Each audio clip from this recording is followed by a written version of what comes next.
I've got a pasta recipe that's quick and easy to make, and you only need few ingredients.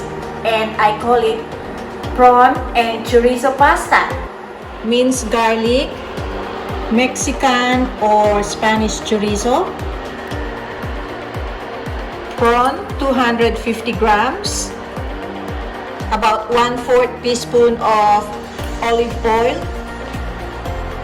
1 teaspoon of Himalayan salt, parsley flakes, 1 teaspoon of smoked paprika, and ½ teaspoon of chili flakes, and 500 grams of spaghetti pasta. With water, I'm going to add 1/4 teaspoon of olive oil and a teaspoon of salt,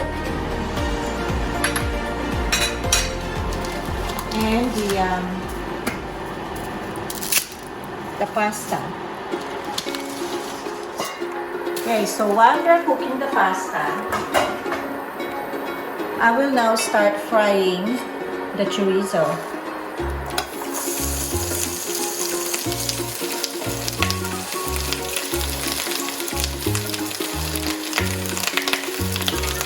So basically, we're going to get the flavor of our pasta from the chorizo oil.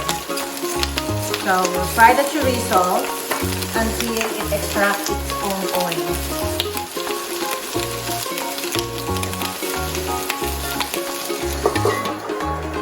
Now pasta is cooked in 10 minutes, and before I drain it, I have to reserve at least a cup of the pasta water, because I'm going to use this as the sauce for the pasta.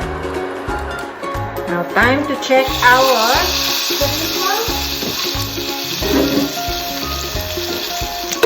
There we go. Now there's an oil that came out from the chorizo. We're going to use that to coat the pasta, and also to use that to saute our garlic.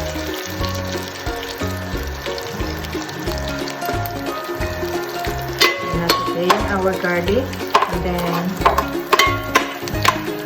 we will add the prawn as well on the other side.